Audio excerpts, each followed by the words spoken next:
The discovery. The quantum arrays at the Mauna Kea Deep Space Listening Post never slept. Their sensitive receivers constantly scanned the cosmos, searching for signals among the stars. Dr. Elena Zhang sat in the dim glow of her holographic displays, her dark eyes reflecting cascading waves of data. 20 years of listening to the stars had taught her patience, but something about tonight felt different. The first anomaly appeared at 3:47 a.m. Hawaii time. Elena might have missed it if she hadn't been running her new detection algorithm, a pattern so subtle it barely rose above the background noise of the universe. But there it was, a signal that didn't match any known natural phenomenon. HFY, analyze pattern sequence Delta 7. Elena commanded the station's eye assistant. The holographic displays shimmered as new data streams appeared. Pattern analysis complete. Dr. Zhang. HFY responded. Signal demonstrates clear signs of artificial origin, detecting temporal irregularities consistent with quantum encryption protocols. Elena's heart raced. After 2 decades of searching, could this be it? She'd seen false positives before, but something about this signal's complexity felt different. It carried an intelligence behind it that no natural phenomenon could explain. Track signal origin, she ordered, fingers flying across the haptic interface. The holographic star map expanded, tracing the signal's path back through space. The source coordinates made her blood run cold. Signal origin confirmed, Araya announced. Alpha Centauri system, approaching Sol at approximately 0.15 c. Moving at 15% the speed of light. Coming straight for Earth. Elena's hand trembled slightly as she initiated the first contact protocols she'd helped design but never expected to use. Within minutes, she was connected to Admiral Sarah Chen at United Earth Defense Command. Dr. Zhang, do you know what time it is? The Admiral's voice carried equal parts irritation and concern. Elena had never used this emergency channel before. Admiral, we have a confirmed first contact scenario, Elena said, her voice steady despite her racing heart. The signal bears all hallmarks of artificial intelligence, using quantum encryption beyond our current capabilities, and it's coming from an object moving at relativistic speeds directly toward Earth. The silence that followed seemed to stretch for eternity. How long? Admiral Chen finally asked. At current velocity, 18 months until they reach our solar system. Elena replied. But Admiral, that's not all. The signal, it's not just random transmissions. There's a pattern to it, almost like they're scanning us. The Admiral's image leaned forward. Scanning. For what? Everything. The signal is mapping our entire civilization. Communications, power grids, defense systems. They're doing a complete technological assessment. Elena paused, choosing her next words carefully. Admiral, this isn't a peaceful scientific expedition. This is reconnaissance. The implications hung heavy in the air. Humanity had dreamed of first contact for centuries, but not like this. Not with an advanced civilization that approached in secret, studying Earth's defenses from afar. Send me everything you have, Admiral Chen ordered. And Dr. Zhang, not a word of this to anyone. I'm implementing Protocol Omega effective immediately. Elena nodded, knowing Protocol Omega meant humanity was now officially on a war footing. As she transmitted her findings, she couldn't help but think of how humanity had imagined this moment throughout history. The reality was far more chilling than any science fiction story. Over the next several weeks, Elena barely left her post. She worked with a small team of cryptographers and linguistics experts, trying to decode more of the alien transmissions. The signals became stronger and more frequent as whatever was out there drew closer. Then came the day that changed everything. Elena was running another analysis when Araya's voice cut through her concentration. Dr. Zhang, detecting massive energy surge from the signal source, quantum fluctuations exceeding all previous measurements. A holographic display erupted with new data streams as dozens of smaller signals appeared around the original source. Elena's blood ran cold as she realized what she was seeing. "They're deploying something," she whispered. "AI, calculate new velocity vectors." The AI processed the data, and Elena watched in horror as new trajectories appeared on the star map. The incoming objects had accelerated to 0.3 c, 30% of light speed. The 18-month timeline had just been cut in half. She immediately contacted Admiral Chen. "They've launched advance units," Elena reported, her voice tense. "Smaller vessels, moving twice as fast as the main fleet. They'll reach our solar system in 9 months. Can you determine their capabilities?"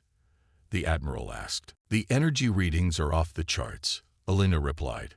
"Whatever technology they're using, it's centuries ahead of ours." But she hesitated, studying a particular data pattern that had been puzzling her team. "But what, Doctor?" "There's something strange about their quantum signatures. They're using encryption we can't break.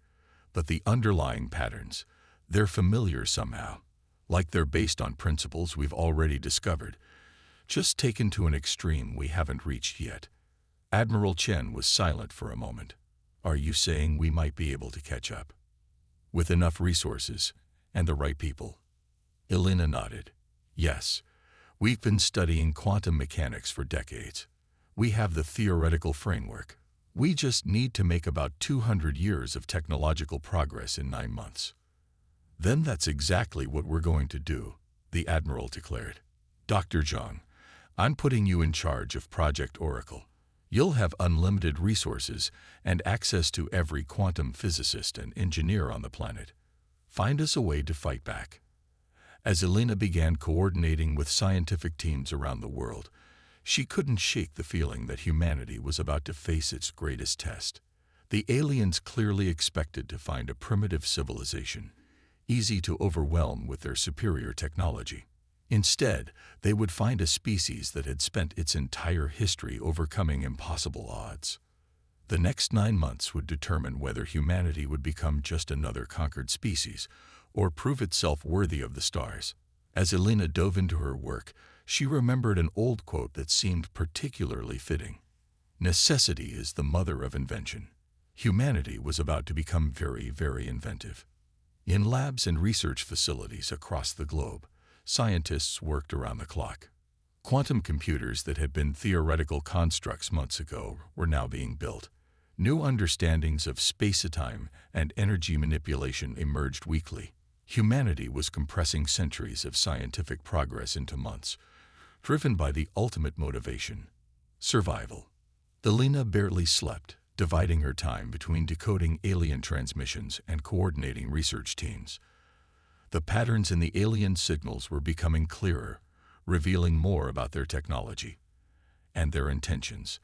They weren't just coming to conquer Earth. They were coming to harvest it, strip it of resources, and move on to the next world. But with each passing day, humanity's defenses grew stronger. New technologies emerged from the desperate collaboration of the world's greatest minds. Whether it would be enough remained to be seen, but one thing was certain: Earth would not fall without a fight. As the 9-month mark approached, Elena stood before the United Earth Defense Council, presenting her final analysis. The holographic displays showed the incoming fleet's position, now close enough to detect with conventional sensors. "They'll reach Mars orbit in 72 hours, she concluded. "Everything we've built, everything we've prepared. We're about to find out if it's enough." Admiral Chen stood at the head of the table, her expression resolute. "Thanks to your work, Dr. Zhang, we're not helpless. We may be facing a technologically superior force, but they're about to learn something about humanity." She smiled grimly. "We don't take kindly to uninvited guests." The first battle for Earth's survival was about to begin. Humanity had compressed centuries of progress into 9 months of desperate innovation. Now they would discover if it was enough to survive their trial by fire. Project Phoenix. Commander Marcus Santos stood in the heart of Project Phoenix, a vast underground complex beneath the Atacama Desert. Around him, the most advanced quantum engineering facility ever built hummed with energy. 6 months had passed since Dr. Zhang's discovery, and humanity had accomplished the impossible. Status report. He called out to his team, his voice echoing through the cavernous chamber. The facility's centerpiece, a massive quantum array that made Elena's listening post look like a child's toy, pulsed with an otherworldly blue light. Dr. Yuki Tanaka, his chief engineer, approached with a holographic display. "The Q field is stable, Commander.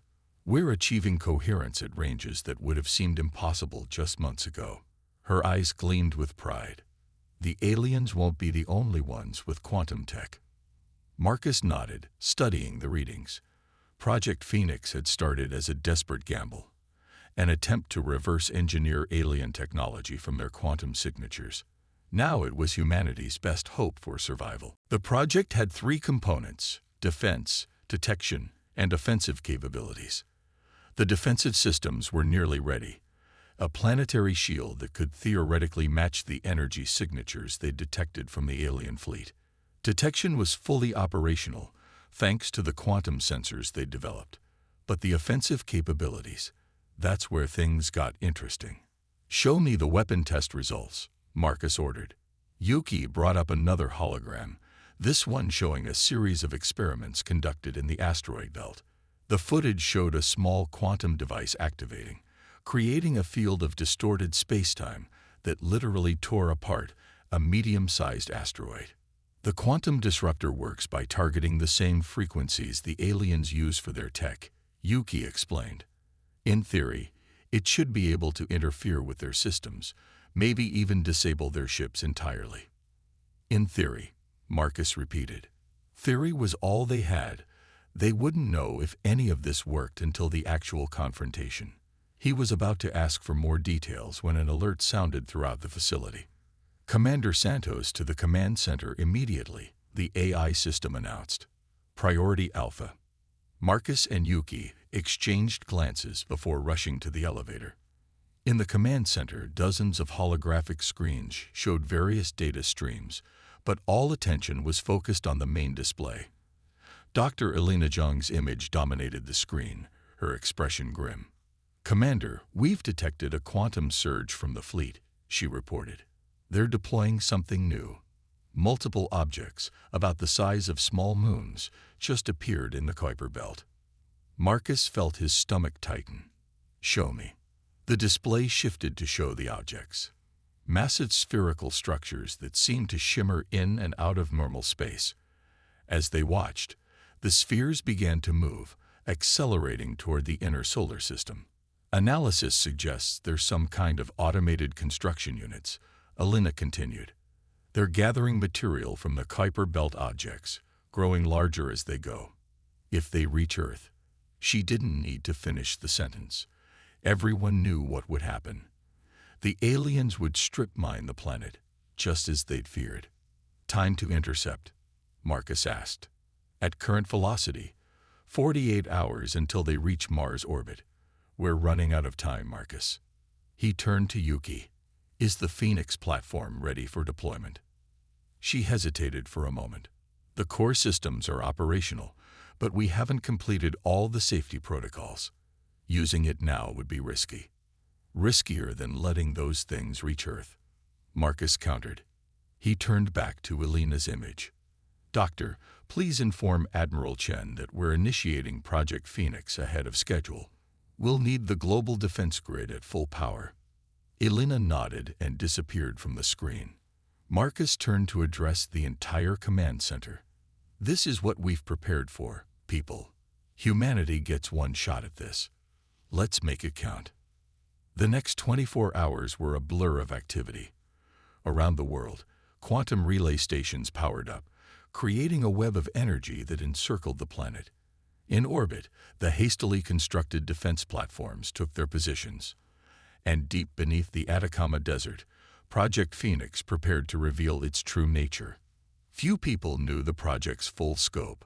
It wasn't just about developing countermeasures to alien technology. It was about surpassing it.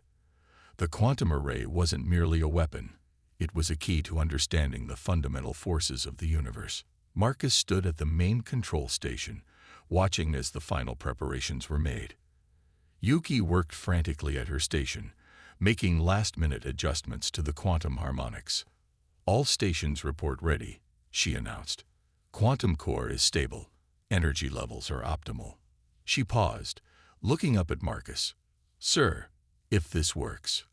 If this works, we rewrite the rules of engagement, he finished. If it doesn't, he left the alternative unspoken. The alien constructs had passed Neptune's orbit, their massive forms now visible to conventional telescopes. Each one had grown to nearly the size of Earth's moon, their surfaces crawling with machinery that consumed everything in their path. They're accelerating. Elena's voice came through the comm. Energy signatures are off the charts. Whatever they're planning, they're not trying to hide it anymore. Marcus took a deep breath. Then neither will we. Dr. Tanaka, initiate the Phoenix Protocol. Yuki's fingers flew across her console. The quantum array's hum rose to a crescendo as energy began to flow through the global network.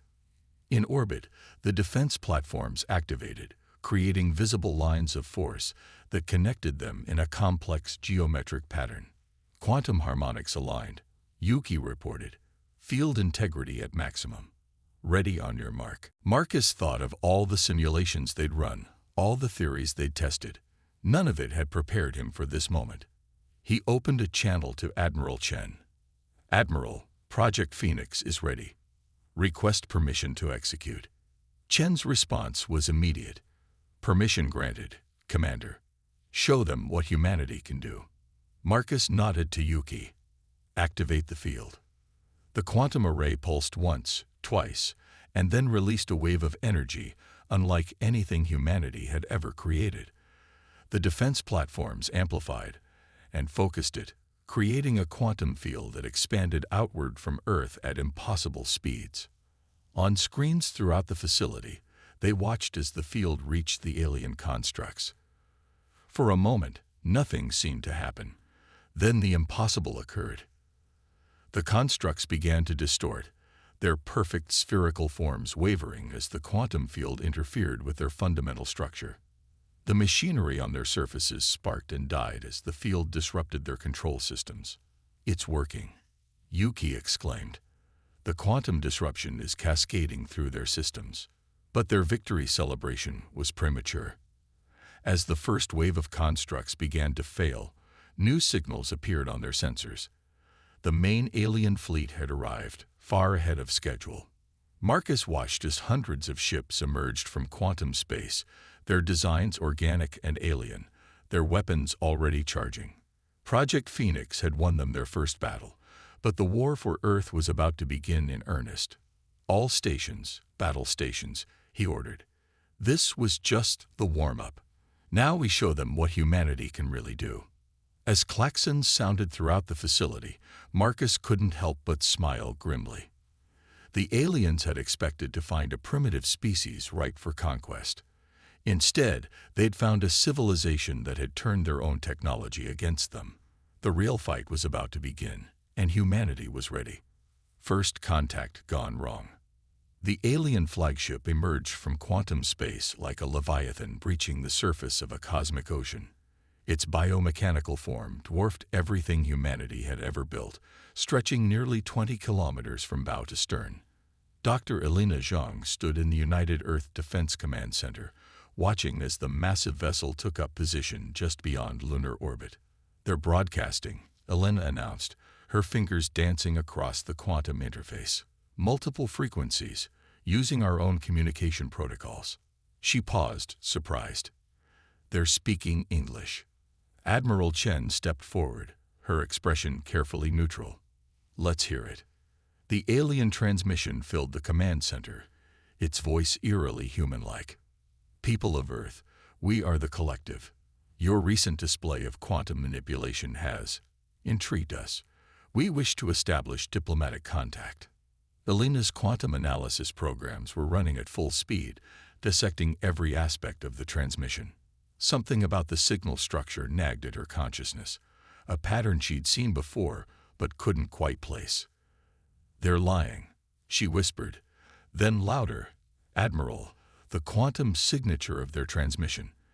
It's identical to the scanning beams they used to probe our defenses months ago. This isn't a diplomatic channel. It's another scan, much more intensive than before. Admiral Chen nodded grimly. Keep them talking. I want to know what game they're playing. She opened a channel to the alien vessel. Collective, this is Admiral Chen of the United Earth Defense Command. We accept your offer of diplomatic contact, but we request that you maintain your current position. The alien response was immediate. Of course, Admiral. We have no wish to alarm you. We merely seek to understand how your species has advanced so rapidly. Perhaps we could arrange a face-to-face meeting. In the Project Phoenix facility, Commander Santos and Dr. Tanaka monitored the exchange with growing concern. Their quantum sensors detected massive energy buildups throughout the alien fleet, energy signatures inconsistent with peaceful intentions.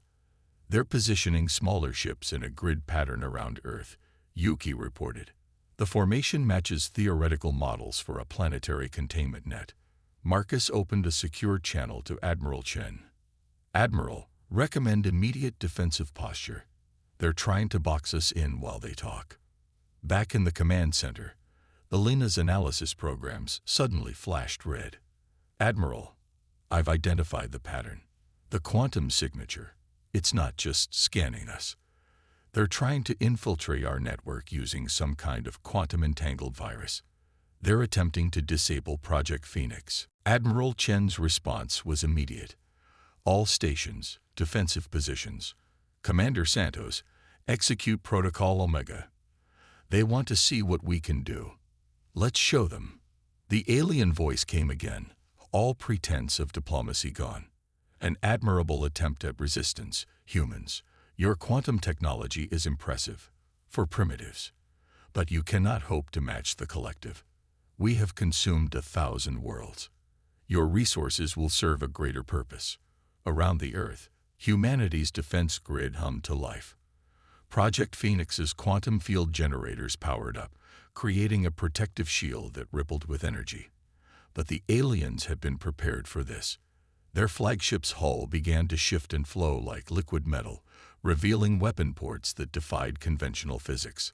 Smaller ships moved into attack formation, their biomechanical forms pulsing with otherworldly energy. You misunderstand. The alien voice continued. This is not a negotiation. It is not even a conquest. It is simply harvesting. The first attack came not from their weapons, but from their technology itself. Quantum-entangled viral code slammed into Earth's defense networks, trying to corrupt and disable their systems. But Alina had been ready for this. Initiating quantum firewall, she announced. Her months of studying their transmission patterns had paid off. The viral attack hit barriers of pure mathematics, equations that rewrote themselves faster than the alien code could adapt. The alien voice actually showed surprise. Impossible. Your quantum evolution cannot have progressed this far. Alina allowed herself a small smile. You're not the first to underestimate humanity. She activated a program she'd been developing in secret, a countervirus that used the aliens' own quantum entanglement against them. Across the alien fleet, ships began to lose cohesion as Alina's code spread through their network. The biomechanical vessels writhed in space, their perfect forms distorting as human-written quantum algorithms rewrote their base code.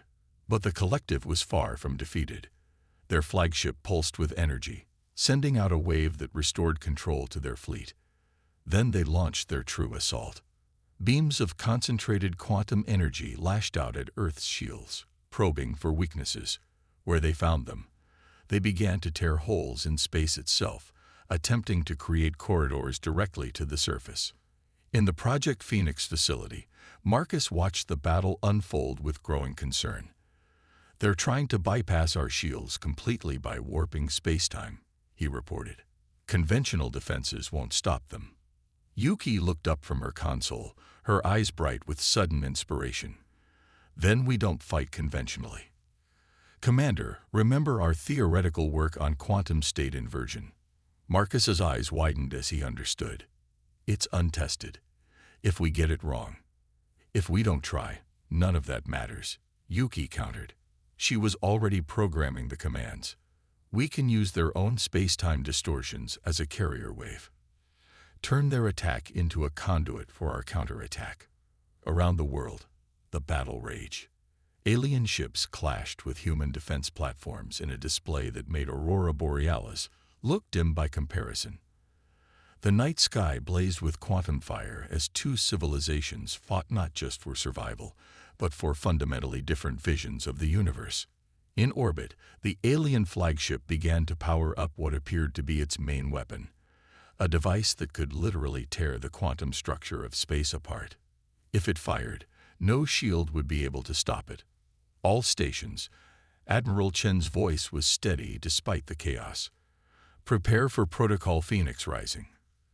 Commander Santos, you have a green light. Elena looked up from her station. Admiral, if we do this, the consequences will be better than letting them harvest our world. Chen finished. She turned to face the main display, where the alien flagship loomed. Humanity didn't come this far to end here. As Project Phoenix prepared to unleash its full power, the alien voice spoke one final time. Your resistance is unprecedented. Perhaps we have miscalculated. Elena's response was firm. You certainly have. You thought you found another primitive species to harvest. Instead, you found humanity. And we don't take kindly to threats. The stage was set for the final phase of the battle. Humanity had surprised the collective once. Now they needed to do it again, on an even greater scale. The fate of Earth would be decided in the next few minutes, and the universe would never be the same. The counterstrike. Protocol Phoenix rising began with a whisper. Deep beneath the Atacama Desert, the quantum core of Project Phoenix pulsed with new energy as Dr. Yuki Tanaka initiated the sequence they'd hoped never to use. The facility's lights dimmed as power was diverted to the main array, and Commander Marcus Santos watched as humanity's greatest weapon came to life. Quantum inversion field stable, Yuki reported, her voice tense with concentration, ready to transmit through their space-time distortions. In the command center, Dr. Elena Zhang monitored the collective's reactions. Their massive fleet had formed a precise geometric pattern around Earth, their biomechanical ships linked by streams of quantum energy. The flagship hung at the center of the formation, its weapons still powering up. Whatever we're going to do, we need to do it now, Elena warned. Their primary weapon is nearly charged. Admiral Chen's voice came through clear and determined. All defense stations, prepare to execute Counter-Strike Alpha. Commander Santos, you may proceed when ready. Marcus took a deep breath, looking at the holographic display showing Earth's defensive grid. Everything they'd built, every breakthrough they'd achieved, had led to this moment. Dr. Tanaka, initiate quantum inversion. Yuki's fingers flew across her console, and Project Phoenix hummed with power. The quantum core's energy flowed through the global network of relay stations, using the very distortions the collective had created as conduits for their attack. At first, nothing seemed to happen. Then space itself began to change. The collected ships suddenly found their quantum links disrupted, their perfect formation breaking apart as human-made distortions interfered with their control systems. The flagship's weapon briefly flickered as its power feed was interrupted. It's working, Elena exclaimed. Their quantum network is destabilizing. But the collective wasn't finished. Their ships began to adapt, their biomechanical forms shifting to compensate for the disruption. The flagship pulsed with energy, attempting to re-establish control over its fleet. Tactical analysis, Admiral Chen demanded. Elena's hands danced across her interface. They're trying to reconfigure their quantum network, but she paused, noticing something in the data. Admiral, look at this. Every time they adapt, they have to briefly expose their base code structure. In the Phoenix facility, Yuki saw it too. Commander, if we time it right, we could use that exposure. The inversion field isn't just disrupting their network. It's giving us access to their fundamental programming. Marcus understood immediately.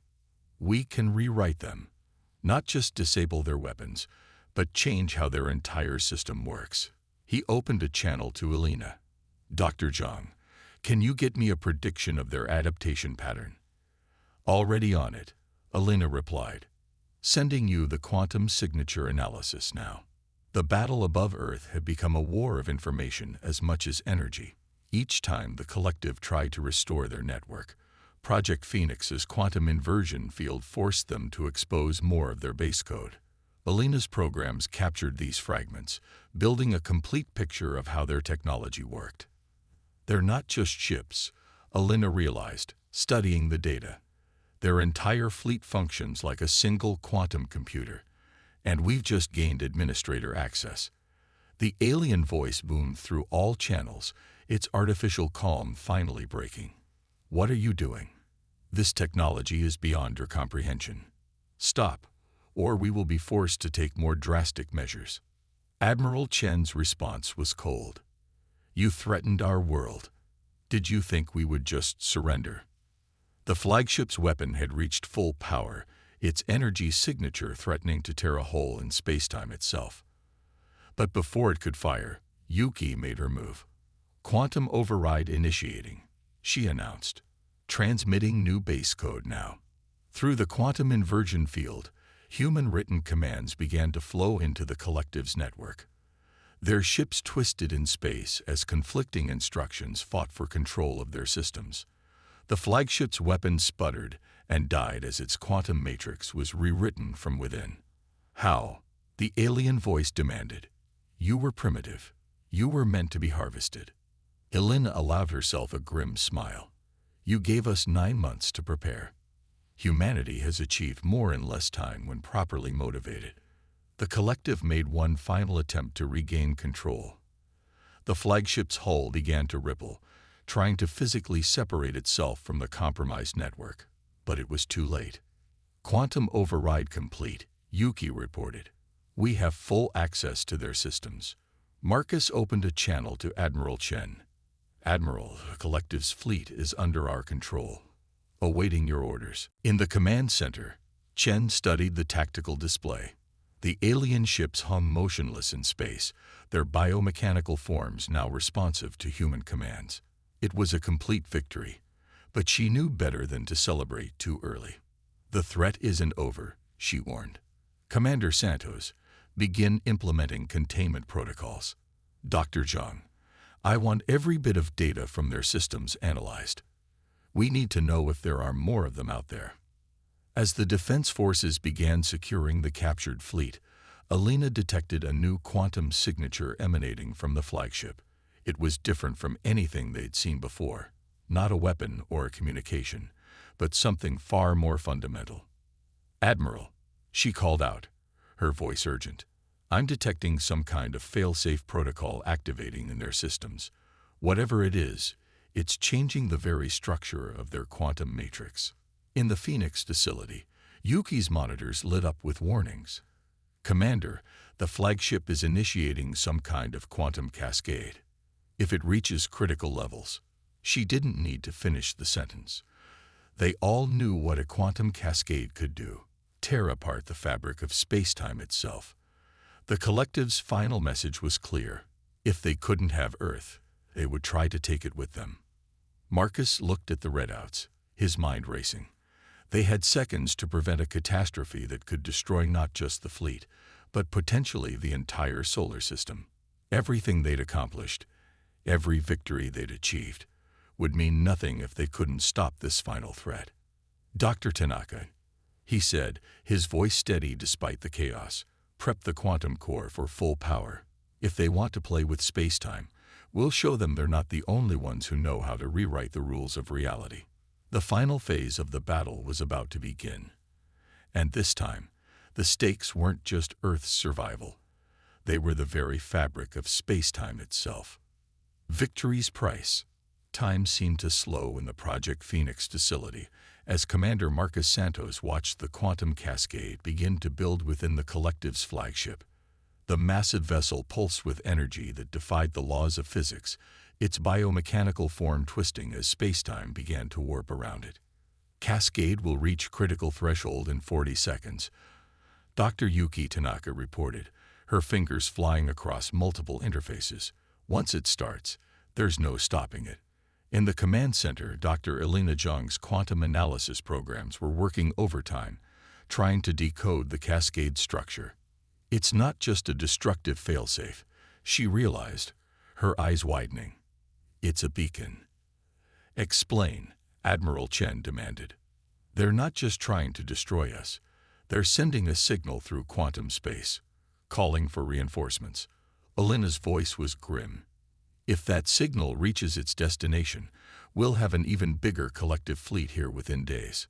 The situation had gone from victory to potential catastrophe in moments.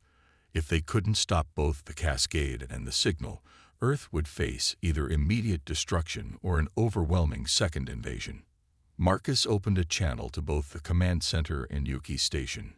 Dr. Zhang, what if we use the quantum inversion field to redirect the cascade's energy? Elena's response was immediate. Into what? That much quantum energy has to go somewhere. Into their own network. Yuki cut in, understanding dawning on her face. Their ships are still connected. If we can't stop the cascade, we can control where it goes and take out their entire fleet. Marcus nodded. But we'd need to be precise. One miscalculation would tear a hole in space-time that would consume the solar system. Elena finished. But it's our only option. We have 30 seconds. Admiral Chen's voice was steady. Do it. The next 30 seconds were a blur of activity. In the Phoenix facility, Yuki reconfigured the quantum core while Marcus coordinated with the Global Defense Network. In the command center, Helena wrote and rewrote quantum algorithms in real time, trying to predict how the cascade would flow through the alien fleet. 20 seconds, Yuki announced. Quantum core at maximum power. Helena's voice came through tense but focused. Uploading targeting algorithms now. The inversion field will only hold for a few seconds once the cascade begins. 15 seconds. Marcus counted down. All defense stations, prepare for emergency quantum shielding. If this doesn't work exactly right. He left the sentence unfinished. They all knew the stakes. 10 seconds. Inversion field stable. In orbit, the collective's flagship had become a twisted mass of energy and matter, space itself bending around it as the cascade built toward critical mass. 5 seconds. Elena's final calculations streamed into the Phoenix systems. Yuki's hands hovered over the controls that would redirect the cascade. 3. Admiral Chen's voice. All stations, braced for impact. 2. Marcus took a deep breath. Dr. Tanaka. On my mark. 1. The flagship erupted with quantum energy, the cascade beginning its chain reaction that would tear reality apart. At that exact moment, Yuki activated the modified inversion field. For a heartbeat, nothing seemed to happen. Then space itself seemed to fold. The cascade's energy, instead of expanding outward to consume Earth, found itself caught in the quantum inversion field. Like water flowing downhill, it followed the path of least resistance, directly into the collective's network. The alien ships began to break apart, not from physical destruction, but from the fundamental forces holding their atoms together being rewritten. The flagship, source of the cascade, was the first to go. Its massive form imploded, collapsing into a quantum singularity that lasted less than a second before vanishing completely. Throughout the alien fleet, ship after ship followed suit, each disappearing in a flash of quantum energy that briefly outshone the stars. Their final transmission cut off mid-signal, the beacon dying before it could reach its destination. In the Phoenix facility, Yuki watched the energy readings spike and then settle. Cascade contained. The fleet. They're just gone. Not destroyed. Erased from our space-time. Elena's analysis confirmed it. The quantum cascade consumed itself, using their own network as a conduit. They've been removed from our reality entirely. The command center erupted in cheers, but Admiral Chen remained focused. Status of Earth's defense systems. Shields holding, Marcus reported. The inversion field protected us from the worst of the quantum backwash. We're stable. For the first time since the crisis began, Chen allowed herself a small smile. Well done, everyone. But our work isn't finished. Dr. Zhang, what did you manage to salvage from their database before they were erased? Elena was already analyzing the data they'd extracted. Everything. Their technical database, star charts, records of other civilizations they've encountered. She paused, something catching her eye. Admiral, according to this, we weren't their first target in this sector, but we were the first to successfully resist. More than resist, Marcus added. We turned their own technology against them, proved humanity's worth among the stars, and put a very large target on our backs. Chen reminded them. If they had reinforcements waiting, we need to be ready. In the following weeks, humanity began to process both their victory and its implications. The quantum technology they'd developed to fight the collective had revolutionary applications for peaceful purposes. Ships equipped with quantum drives could now reach other star systems. The defense network could be modified to protect colony worlds. But more importantly, humanity had learned they weren't alone in the universe, and not all their neighbors were friendly. The Collective's database revealed dozens of spacefaring civilizations, some peaceful, others following the same harvesting paradigm as the Collective. 1 month after the battle, the core team gathered in the Project Phoenix facility. The quantum core had been redesigned, its power now directed toward exploration and defense rather than weapons. The stars aren't just our destiny anymore, Elena observed, looking at a holographic map of known space. They're our responsibility. We know what's out there now. We know there are other worlds that need protection from things like the Collective. Admiral Chen nodded. Then we'll be ready. Humanity's first steps into the galactic community won't be gentle ones, but we've proven we're up to the challenge. Marcus studied the star map, noting the regions marked as potential collective territory. We'll need to be careful, strategic, build alliances where we can, prepare defenses where we can't, and keep innovating, Yuki added. The quantum technology we developed here is just the beginning. Imagine what we can accomplish now that we know what's possible. As they discussed humanity's future among the stars, a quantum sensor pings softly. Elena checked the reading and smiled. We're receiving signals from 3 different civilizations, all asking for diplomatic contact. Word of our victory over the Collective has spread. Well then, Admiral Chen straightened her uniform. Let's go make some friends and show the galaxy that humanity is here to stay. The battle against the Collective had changed everything. Humanity had faced extinction and emerged stronger, more unified, and ready to take its place among the stars.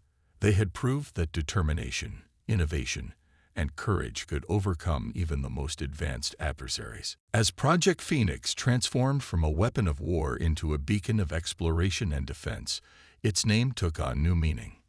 Like the mythical bird, humanity had emerged from the fires of conflict reborn, ready to soar higher than ever before. The stars beckoned, and this time, humanity reached for them not in fear, but in strength. The galaxy would never be the same, and neither would they.